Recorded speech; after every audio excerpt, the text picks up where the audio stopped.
சொக்கநாதன் பெற்றெடுத்த பிள்ளையாராம்.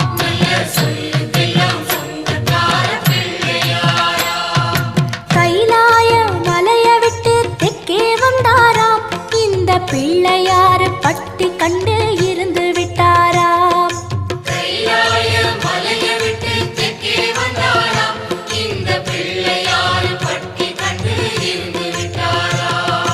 கணபதியார் வந்தாரம்மா, நம்ம உறவாக நின்னாரம்மா.